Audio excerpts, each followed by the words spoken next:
net soos die reën verdwyn. Ek smoek gesoek en nou wag ek op my God. U is al wat ek begin. Die wêreld kan kom, die wêreld kan gaan, maar ek sal hier staan. U is alles en nog meer. En my hele wese smaak na U.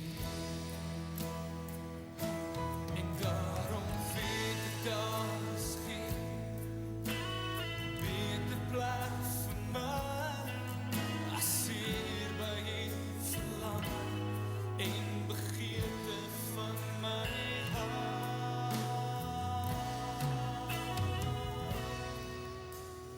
Want U is al wat ek begeer. Die wêreld kan kom, die wêreld kan gaan, maar U sal hier staan. U is alles en nog meer. En my hele wese smaak na U.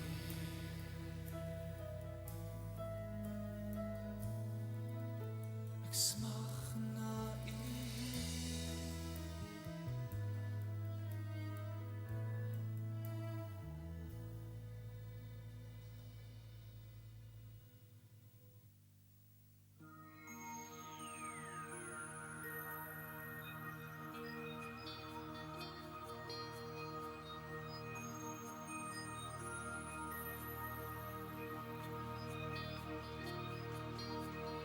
Ons lewe in genade, wat ons het is net geleen. Alles wat ons besit, geskenke van U.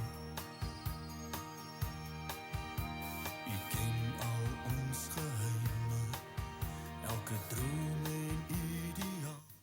U gee U hand, U hou ons vas, U gee ons hoop.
Goeiemôre. Dis vir my persoonlik baie lekker om vandag hier in die kerk te kan wees. Ek weet nie of julle weet hoeveel waardering het ek vir julle dat julle opgedaag het vandag en dat ek ten minste net met iemand kan praat nie. Vir julle wat ingeskakel is by die huis op WhatsApp of in Facebook en YouTube en hoe ook al, julle is baie welkom, net so welkom soos almal wat hier by die kerk is. Ons moes die afgelope ruk ons preke maak en preke uitsaai en Cornelis al moeg vir al ons grappies. Hy moet maar lag want hy is die enigste een wat ons grappies hoor. Maar hy het dit naderhand ook nie meer waardeer nie. So ons is so dankbaar dat julle hier kan wees en dat ons by mekaar kan wees. Dat ons daarom kan kerke op so 'n manier, al is dit net 50. Julle sou dalk nou gehoor het dat ons volgende week, omdat ons so min by mekaar kan wees, weer 'n buiteligdiens gaan hou. Hier buite op die kerkterrein, dan kan enigiemand kom. Julle sit in julle karre, ons saai die diens uit en almal kan dit daarin bywoon. So die van julle wat by die huise ingeskakel is, volgende week 9:30 hier so by die kerk, jy kom sit sommer in jou motor. Jy is baie welkom. Ek is so dankbaar my kollegas bietjie by die kerk. Ek het begin dink hy raak kerk los want ek het hom so lank by die kerk gesien. Ek het al begin dink hy het sy geloof versaak, maar ons is bly hy's hier. En hy het vakansie ook gehou, so julle sal sien agter daai masker is daar net so groot glimlag. Hy's lekker uitgerus. Hy's eintlik al moeg vakansie gehou. So hy's baie opgewonde om weer terug te wees en weer bietjie deel te kan wees. Julle sou op die skerm kon gesien het die persone vir wie ons voorbereiding vra.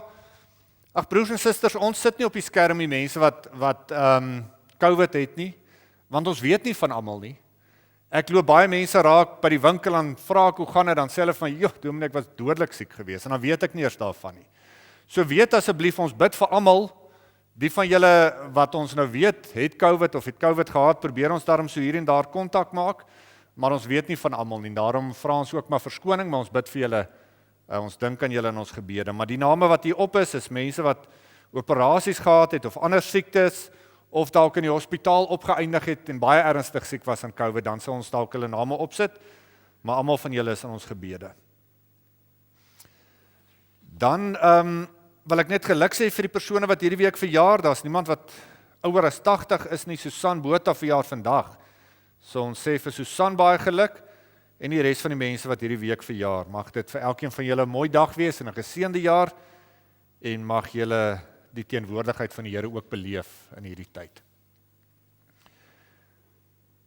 Ek gaan vir ons vandag se skrifgedeelte voorhou uit Esegiel 47. Ons gaan net nou daarna kyk, maar ons begin hierdie erediens in die naam van die Here. Ons is hier by mekaar omdat ons gelowiges is, omdat ons die Here wil aanbid, en daarom gaan ek vir ons aanhaal uit Psalm 84, 'n gedeelte wat so mooi beskryf oor die liefde vir die kerk. So ons word stil en dan begin ons hierdie geleentheid in die naam van die Here. Hoe lief het ek die woning, Here Almagtige. Ek smag van verlange na die tempel van die Here. Met alles wat in my is, wil ek jubel oor die lewende God. Selfs 'n mossie het 'n nes en 'n swaalkie 'n plek vir haar kleintjies, daar by u altare, Here Almagtige, my koning en my God. Dit gaan goed met die mense vir wie u huis 'n tuiste is. Hulle hou nie op om u te prys nie. Dit gaan goed met mense wat hulle krag in u vind en graag na u tempel toe gaan. Amen. Broers en susters, julle wat ingeskakel is, genade en vrede kom van God ons Vader, van Jesus ons Here en van die Heilige Gees ons trooster. Kom ons staan op en dan sing ons lied 207 saam. Ek wil maar vra asseblief dat julle maskers ophou.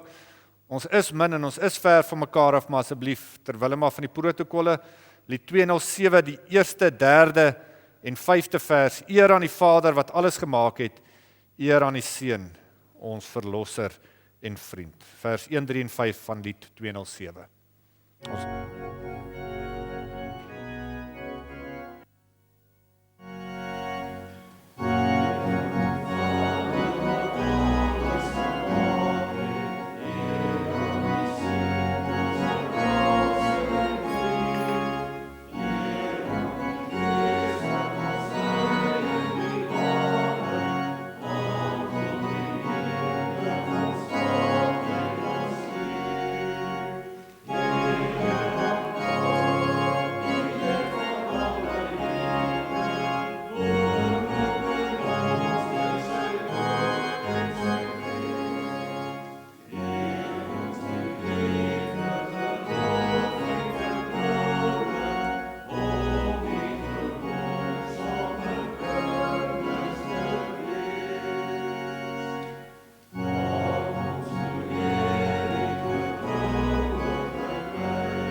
Ons lees in Eksodus 20 dat die Here vir die volk die 10 gebooie gegee het en daar staan, toe het God al hierdie gebooie aangekondig, ek is die Here jou God wat jou uit Egipte uit die plek van slawerny bevry het, jy mag naas my geen ander gode hê nie. Jy mag nie vir jou 'n beeld of enige afbeelding maak van wat in die hemel daarbo of op die aarde onder of in die water onder die aarde is nie. Jy mag hulle nie vereer of dien nie, want ek, die Here jou God, hy's onverdeelde trou aan my. Ek reken kinders die sondes van hulle vaders toe, selfs tot in die 3de en die 4de geslag van die wat my haat. Maar ek betoon my liefde tot aan die 1000ste geslag van die wat my liefhet en my gebooie gehoorsaam. Jy mag die naam van die Here jou God nie misbruik nie, want die Here sal die een wat sy naam misbruik nie ongestraf laat bly nie. Sorg dat jy die Sabbatdag heilig hou. 6 dae moet jy werk en alles doen wat jy moet, maar die 7de dag is die Sabbat van die Here jou God. Dan mag jy geen werk doen nie. Nie jy of jou seun of jou dogter of die man of vrou wat vir jou werk of enige dier van jou of die vreemdeling by jou nie. Die Here het in 6 dae die hemel en alles daarin gemaak, die aarde en alles daarop en die see en alles daarin. Op die 7de dag het hy gerus en dit as 'n gereelde rusdag geheilig. Eer jou vader en jou moeder, dan sal jy lank bly woon in die land wat die Here jou God vir jou gee. Jy mag nie moord pleeg nie, jy mag nie egbreek pleeg nie, jy mag nie steel nie, jy mag nie 'n valse getuienis teen 'n ander gee nie, jy mag nie iemand anders se huis begeer nie, jy mag nie sy vrou begeer nie, ook nie 'n slaaf of slavin, 'n bees of 'n donkie, of enigiets anders wat aan hom behoort nie. Broers en susters, dis die 10 gebooie wat ons mee groot geword het, wat ons oor eeue al ken, wat duisende jare al aan mense voorgehou word, en julle sal nou dalk vandag vir my sê, maar dis ou goed hierdie man. Dis uit die Ou Testament uit, ons leef ons nou in 'n nuwe tyd, die Here het alles kom nuut maak, en dit is so, maar Jesus het gesê, hierdie 10 gebooie wys eintlik ook vir ons, hoe ons liefde vir God, en ons liefde vir ons medemens kan wys. So as jy besef, daar is net een God, en as jy hom op die regte manier aanbid, en as jy sy naam respekteer, en as jy eendag een kan sit om hom te eer, dan wys jy vir mense dat jy lief is vir God, met alles wat jy het. En as jy gesag respekteer, beginnende by jou ouers, as jy nie moord pleeg nie, met woord en met daad, met houding, as jy nie steel nie, as jy huwelik respekteer, as jy mense se eiendom respekteer, as jy die waarheid respekteer, dan wys jy daardeur dat jy lief is vir jou medemens, dat jy omgee vir jou medemens. So die 10 gebooie mag dalk oud wees en lank terug geskryf wees, maar dit is nog steeds van toepassing op ons, want dit wys vir ons hoe om liefde te gee. En nou weet ons mos, die afgelope tyd het ons in ons land gesien, dat daar baie min respek en liefde is. In ons land, ons mense het dit so nodig. En dit begin by niemand anders as by ons as Christene nie. Dat ons vir ander 'n voorbeeld moet kan stel, dat ons vir ander moet kan wys, dat ons is lief vir God, ons respekteer vir God, ons wy ons lewens aan hom toe, en ons is lief vir ons medemens, ons respekteer ons medemens. Mag ons in ons optrede, in die manier waarop ons met ons lewens omgaan, mag ons vir mense wys, ons is lief vir God, ons is lief vir ons medemens. Ek wil vra dat, as jy in God glo, en ek wil daarom dink dat as jy hier is vanmôre, en as jy inkyk, dat jy in die Here glo, dat ons gaan opstaan, en dan sal ek vir ons voorgaan om ons geloof te bely. Jy kan dit in jou hart saam met my sê, en let mooi op, as ons geloof bely, dan sê ons vir mekaar, dat ons glo in God, wat ons Vader is, wat ons versorger is, ons glo in Jesus Christus, wat ons skoon maak van ons sonde, ons glo in die Heilige Gees, wat ons trooster is. So kom ons staan op, ons bely ons geloof, jy kan dit in die hart doen, en daarna kan jy weer die sitplek inneem. Ek glo in God die Vader, die Almagtige, die Skepper van die hemel en die aarde. En in Jesus Christus, sy eniggebore Seun, ons Here, wat ontvang is van die Heilige Gees, gebore is uit die maagd Maria, wat gelei het onder Pontius Pilatus, gekruisig is, gesterf het en begrawe is, en ter helle neergedaal het. Maar wat op die 3de dag weer opgestaan het uit die dode, wat opgevaar het na die hemel, en sit aan die regterhand van God, die Almagtige Vader. van waar hy sal kom om te oordeel, die wat nog lewe en die wat reeds gesterf het. Ek glo in die Heilige Gees. Ek glo aan 'n heilige algemene Christelike kerk, die gemeenskap van die heiliges. Ek glo in die vergifnis van sondes. Ek glo in die opstanding van die vlees. En ek glo in 'n ewige lewe. Amen. Jy kan maar weer sit.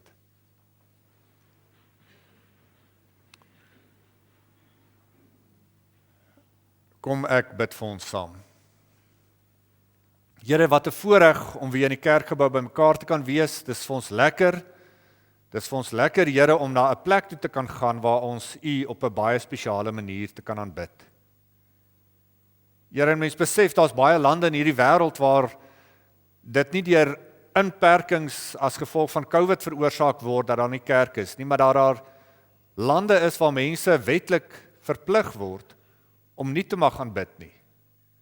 En daarom besef ons net weer vanmôre wat 'n voorreg dit is om U te mag ken, om kerk toe te mag kom, om 'n Bybel te mag hê, om dit te mag lees, om dit openlik met mekaar te deel, om vir ander mense te kan sê, maar die Here is lief vir jou, die Here gee om vir jou, die Here stap 'n pad saam met jou.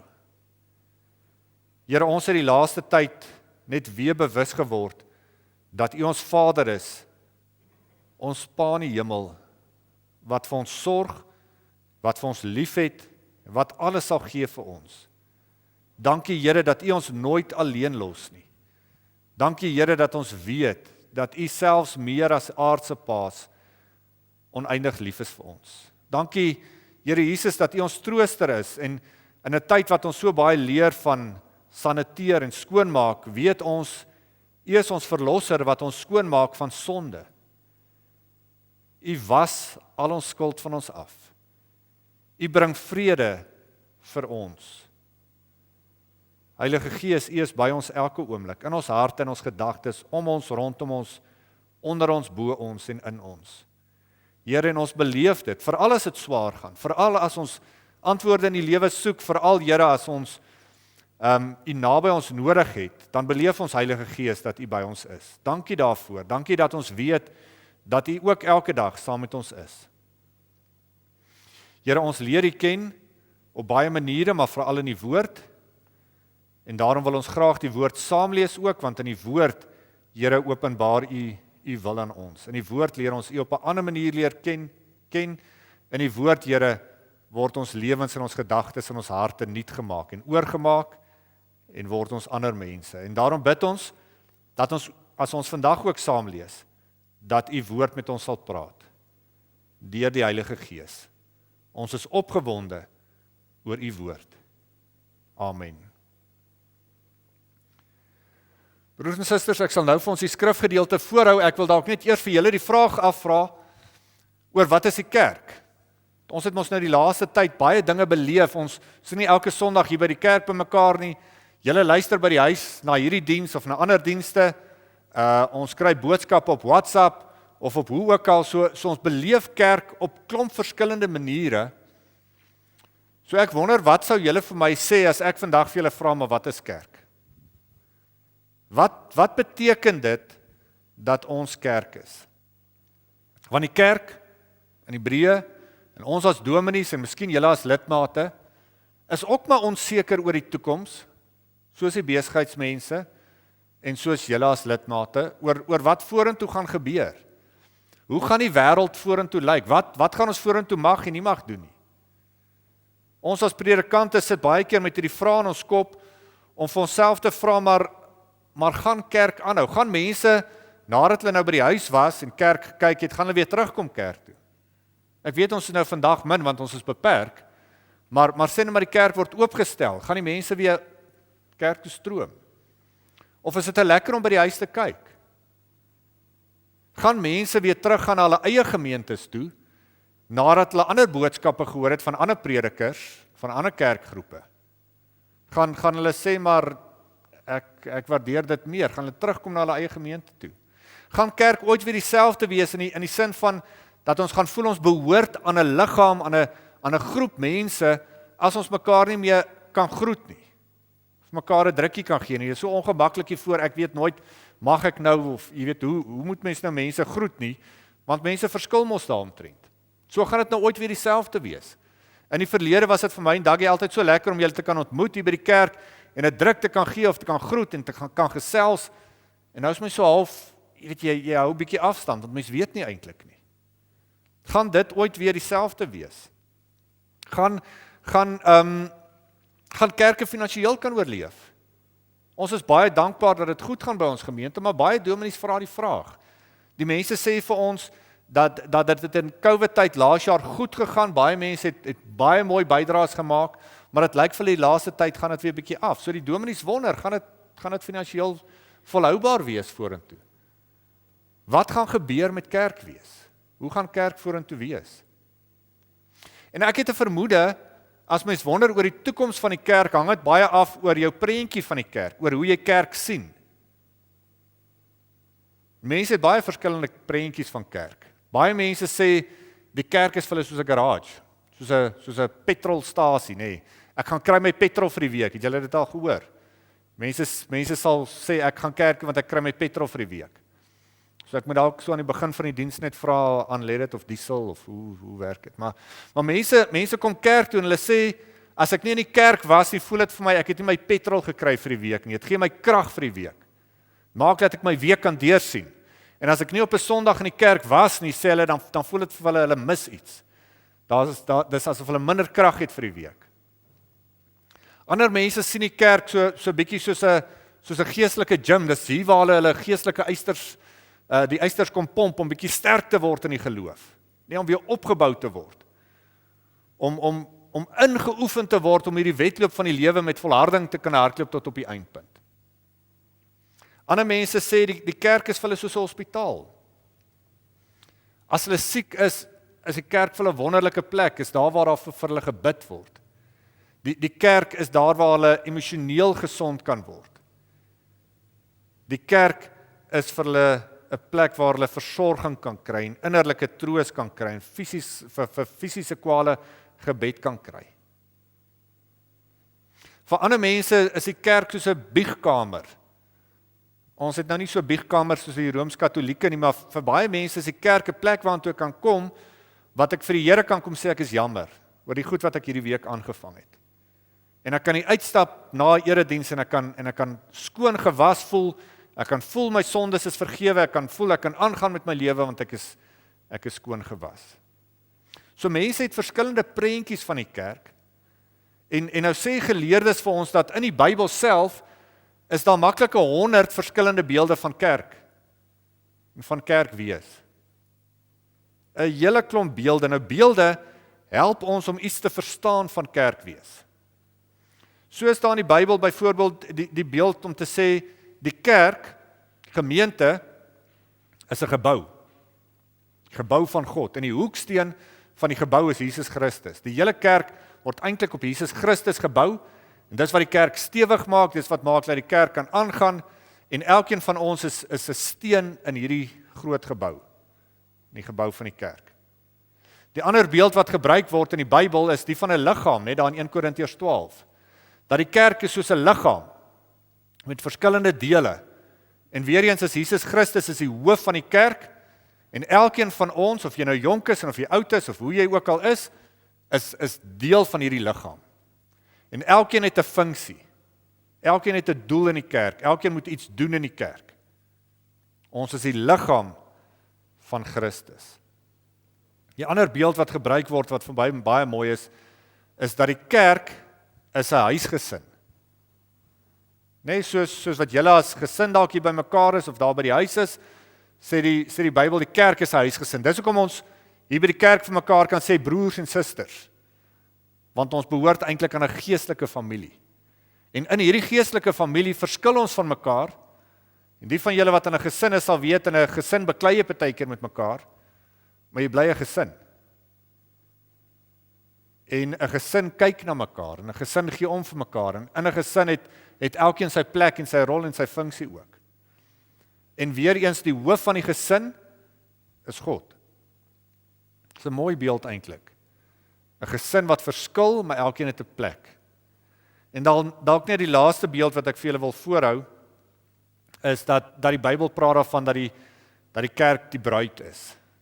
'n 'n bruid wat haar gereed maak vir die bruidegom wat gaan terugkom, dan gaan daar 'n groot bruilof wees, 'n groot troue wees, en die wêreld gaan mooi eindig. So ons is die bruid wat ons self gereed maak vir as Jesus weer terugkom aarde toe.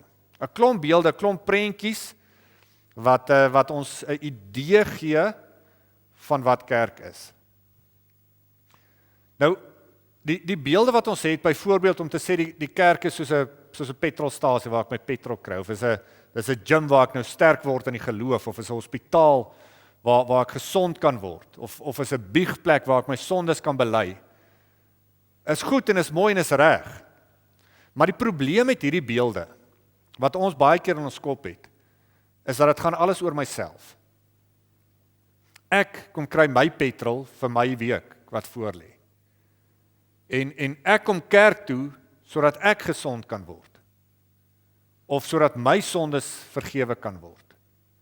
Of sodat ek geestelik sterk kan word. Dit kos niks van my nie, dit vra niks van my nie. Dit draai alles rondom my en om my geloofsbelewenis en om my godsdiens. So ek dink vir baie mense, en ek beskuldig nou niemand nie, maar ek dink oor die algemeen, vir baie mense het kerk amper meer soos 'n winkel geword. En veral in hierdie laaste tyd, en dis wat dit moeilik maak, is dat kerk het veral in die laaste tyd geword soos 'n winkel waarna toe ek kan gaan en kan gaan rondshop. Is daar iets waarvan ek hou of is daar iets waarvan ek nie hou nie? En vir baie mense het kerk so geword dat ek gaan en as die aanbieding nie vir my reg is nie, dan gaan ek na die volgende winkel toe. Of ek kyk waar iets vir my aangebied word op die manier waarvan ek hou en wat vir my goed is en wat vir my reg is. Teen 'n afslag ook natuurlik. Ons soek almal bargains. So as die kerklike winkel se aangesig of sy dominee of sy lidmate of sy musiek of sy wat ook al my nie aanstaan nie, dan gaan ek na 'n ander kerklike winkel toe of ek gaan huis toe. Dit is hoe die lewe nou werk. En die gevaar daar agter is dat dit dan alles rondom myself begin draai. Dat geloof eintlik net oor my begin gaan. En daarom wil ek eerder 'n ander beeld vir ons vanmôre voorhou. 'n Beeld wat ons in Jesegiel 47 kry. En dalk net so voordat ek dit lees, bietjie agtergrond oor Jesegiel. Jesegiel is 'n profeet wat optree terwyl die volk ook in baie onsekere tye is. Hulle weet nie wat met hulle gaan word nie, wat die toekoms vir hulle aanhou nie, hulle weet nie hoe dit gaan wees nie. Hulle heilige stad is afgebreek, hulle bekende plek is weg, die tempel is afgebreek, die plek waar hulle gedink het God bly is weg. So waar is God nou? Mense is uitmekaar uitgetrek, families is uitmekaar uitgeskeur, daar's 'n gebrek aan leierskap, alles is vervalle, maar God is nie in die tempel nie. God is nie daar waar hulle gedink het hy moet wees nie, so waar is God nou? Op watter manier moet hulle God kan aanbid as hulle nie tempel toe kan gaan nie? So kom ons lees Jesegiel 47. As jy 'n Bybel het, dan kan jy hom oopmaak, ek hou dit vir ons voor. Die opskrif daar sê die stroom uit die heiligdom. Die man met die meetstok, Jesegiel 47 vers 1. Die man met die meetstok het my teruggebring na die ingang van die tempel toe. Toe sien ek daar kom water onder die tempel se drempel uit aan die ooste kant. Die tempel het oos gekyk. Die water het regs van die tempel weggeloop, suid van die altaar verby, en die man vat my toe by die noordpoort uit en om na die buitenste oospoort toe. Daar syfer die water toe regs langs die poort uit. Die man het oos gestap en met die maatlyn wat hy by hom gehad het, 500 meter afgemeet van die oospoort af. Toe laat hy my deur die water loop. Dit was enkel diep. Hy het nog 500 meter afgemeet en my deur die water laat loop. Toe was dit kniediep. En toe het hy nog 500 meter afgemeet en my deur die water laat loop. En toe het dit tot by my heupe gekom. Toe meet hy nog 500 meter, maar toe was die water 'n stroom waardeur ek nie kon deur nie. Die water was diep, sodat 'n mens sou moes swem. Dit was 'n stroom waar 'n mens nie kon loop nie. Die man sê toe vir my, sien jy dit mens?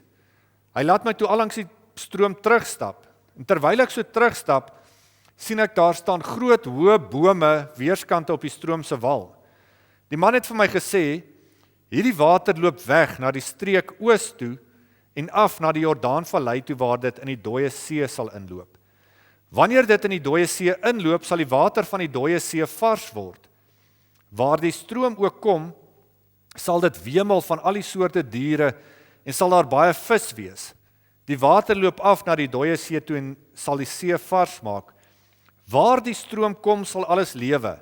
Daar sal vissers langs die dooie see staan, van En-Gedi af tot by En-Gayim. Dit sal 'n plek wees waar hulle nette droog maak. Daar sal net soveel soorte visse wees as in die groot see en net so baie. Net die water van in die moerasse en die kuile langs die dooie see sal nie vars word nie. Hulle moet sout bly. Weerskant op die wal van die stroom sal allerlei vrugtebome groei. Hulle blare sal nie verlep nie en hulle vrugte sal nie opraak nie. Hulle sal elke maand dra want die stroom se water kom uit die heiligdom. Die vrugte daar sal wees om te eet en die blare om genesing te bring. Ek gaan vir ons net tot sover lees. Broers en susters, die beeld wat hier gebruik word en wat ek dink ons kan toepas op die kerk is van 'n rivier. 'n Rivier wat vloei, 'n rivier wat dieper en dieper en groter word. Die kerk is nie 'n dam nie. Die kerk is 'n rivier. En dit is baie belangrik om die verskil in te sien tussen hierdie twee. Die kerk is nie 'n dam nie. 'n Dam is mooi. Dam is 'n plek waartoe jy kan gaan en jy kan daar onder 'n mooi wilgerboom sit en jy kan daar 'n bietjie lynat maak en baie lekker. Jy geniet dit daar. En môre as jy soontoe gaan, kan jy waarskynlik op dieselfde plek gaan sit. En dit gaan ook mooi wees. Dit bly maar redelik dieselfde. En jy kan vriende saamnooi na die dam toe en jy kan vir hulle sê, weet jy wat, daar by die dam, dis hoe dit lyk. Daar's 'n mooi wilgerboom. Damwal is dis mooi grasgroen. Ons kan daar sit, ons kan 'n lekker vleisie braai, ons kan vis vang, ons kan dit geniet daar. Vir baie mense is die kerk soos 'n dam. Dis 'n plek waartoe ons kan gaan en is mooi en is goed en is reg.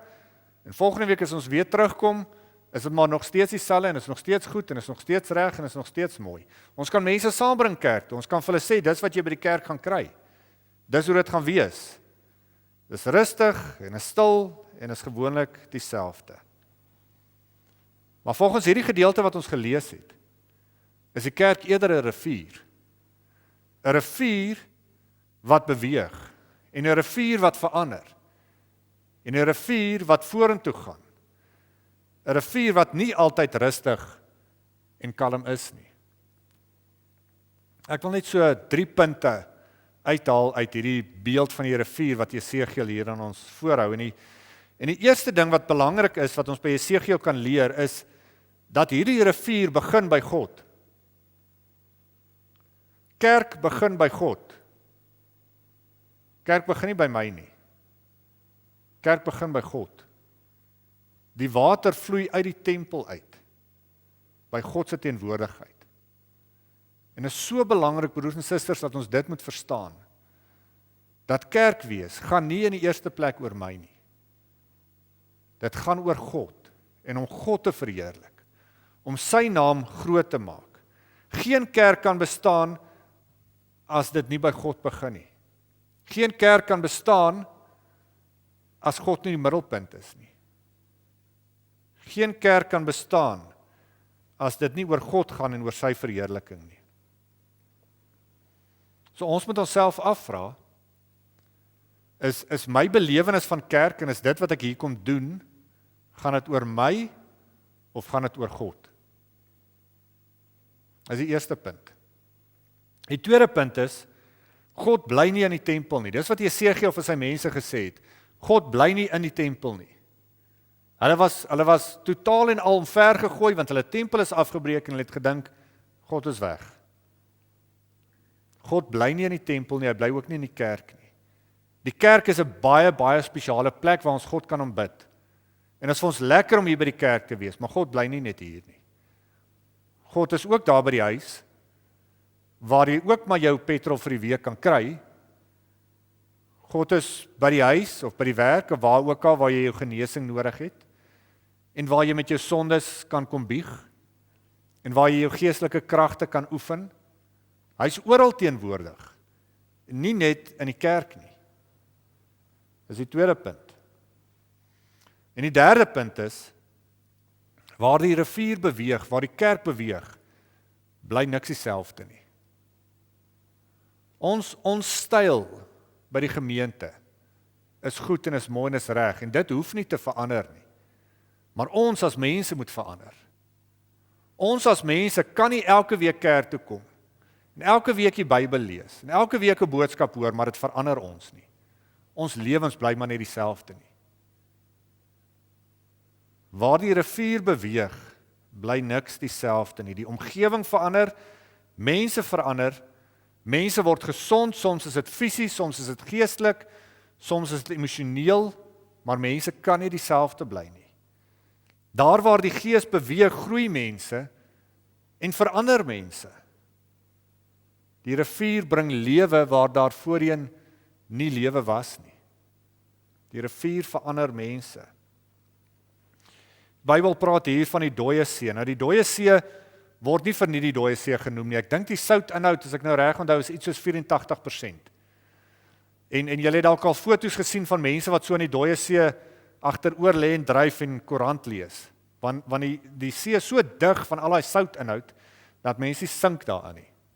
Eintlik 'n ongelooflike ding, maar dit beteken ook as gevolg van al daai soutinhoud kan daar niks groei nie. En daar kan nie visse wees nie, want die goed vrek, nê, uit die aard van die saak. Dis hoekom hulle dit die dooie see noem. Dis niks wat lewe nie. En ek onthou dat Jesus op 'n stadium gesê dat ek en jy is die sout vir die wêreld.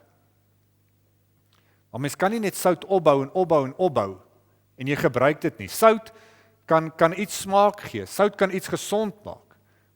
Sout kan iets laat bewaar.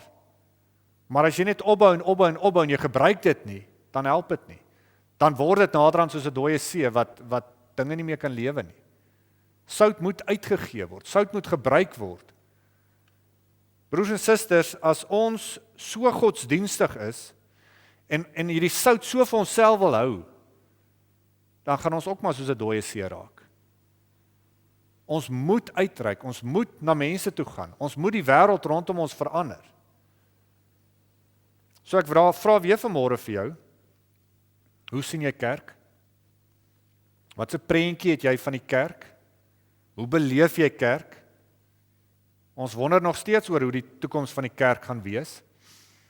En in hierdie week het ek baie goed opgelees en na baie mense geluister, en ek dink nie enigiemand het antwoorde nie. Want alles wat nou rondom ons gebeur, is so de mekaar en is so vreemd, dat niemand kan sê, môre gaan so wees en oormôre so nie. So ons weet nie hoe gaan die toekoms van die kerk wees nie. Ons weet nie hoe gaan dit oor 'n jaar wees nie. Maar wat ek dink wat belangrik is vir my, is dit nie belangrik of jy die kerk sien as 'n petrolstasie waar jy jou petrol gaan kry nie. En ek gee ook nie eintlik om of jy die kerk sien as jou geestelike gym waar jy fisies of geestelik sterk word nie. En is ook nie vir my belangrik of jy die kerk sien as die plek waar jy kom gesond word nie. Ons almal het op 'n stadium genesing nodig. Ek gee ook nie om of jy die kerk sien as 'n plek waar jy kom bieg nie.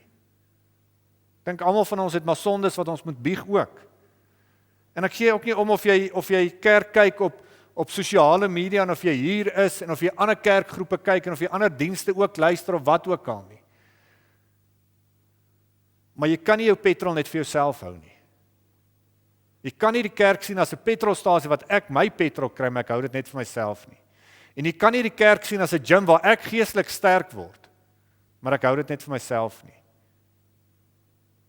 Die kerk is nie net 'n biegkamer vir jou nie. Kerk is nie net 'n hospitaal vir jou nie. As jy jou petrol vir die week hier kom kry, dan moet jy dit gebruik om uit te reik na ander mense toe. As jy jou genesing hier by die kerk kom kry, dan moet jy mos nou uitreik na ander en vir hulle genesing bring. As jy genade hier by die kerk kom vind, dan moet jy uitgaan en gaan genade wys aan die mense rondom ons. As jy hier jou geestelike spiere kom opbou, dan moet jy dit gebruik om in die lewe hier buite, daar waar hierdie stroom heen vloei, mense te kan ophelp en hulle sterk te maak. Die kerk, broers en susters, is nie net 'n dam waar jy rus en vrede vir jou siel kom soek nie. Die kerk is 'n rivier wat vloei en wat genesing bring oral waar dit gaan. Die kerk is 'n rivier wat beweeg na die hongeres en die eensames en die armes en die sukkelaars en die sondaars en die mense wat ver van God af is. Dis waartoe die kerk vloei.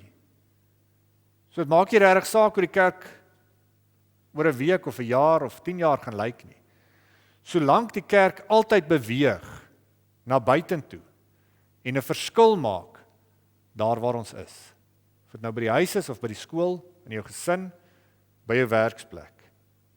Die kerk is 'n rivier wat beweeg. En mag elkeen van ons, die lig wat ons hier by die kerk ontmoet het, mag ons dit gaan uitdeel in hierdie donker wêreld waarin ons lewe. Amen. Kom ek bid.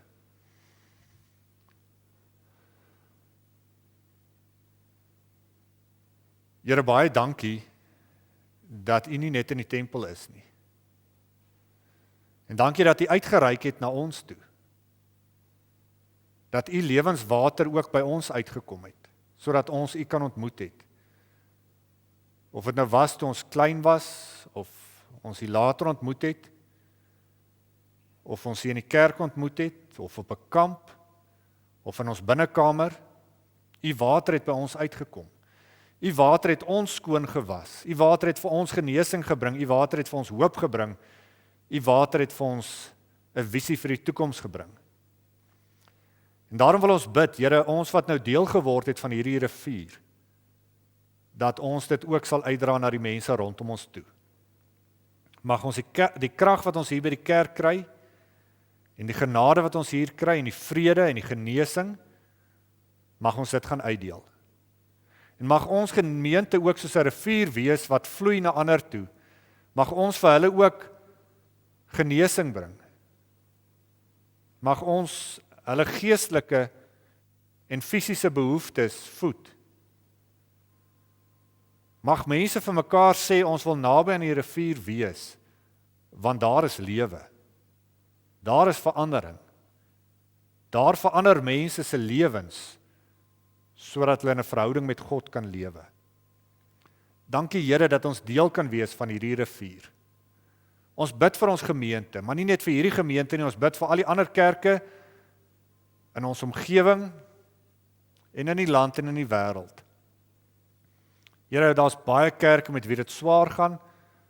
Daar's baie predikante met wie dit swaar gaan. En ons bid vir hulle, Here. Ons bid dat U lewende water ook by hulle sal uitkom. En ons bid dat U vir hulle ook genesing sal bring.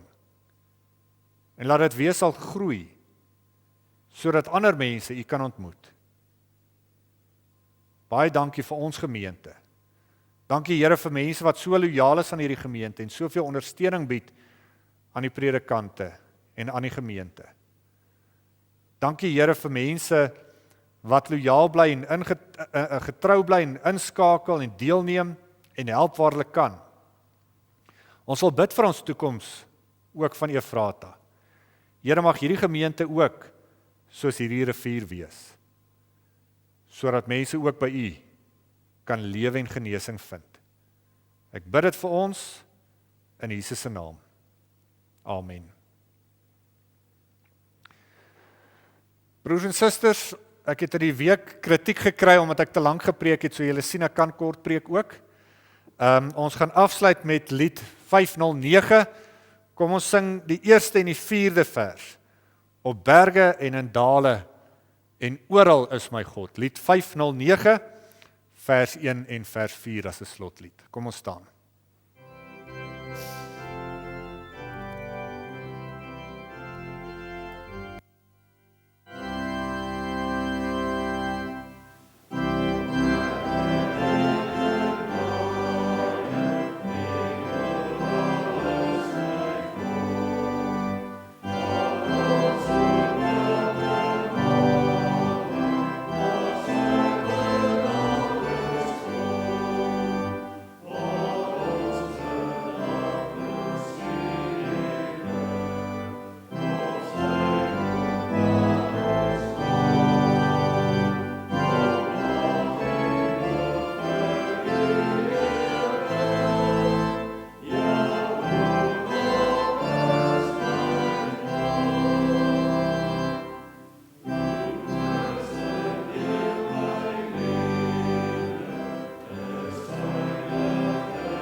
Ontvang nou die seën van die Here en gaan huis toe in sy vrede. En julle wat by die huis is, mag sy vrede ook elke oomblik by julle wees.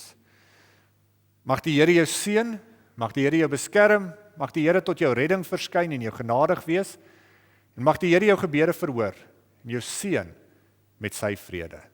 Amen.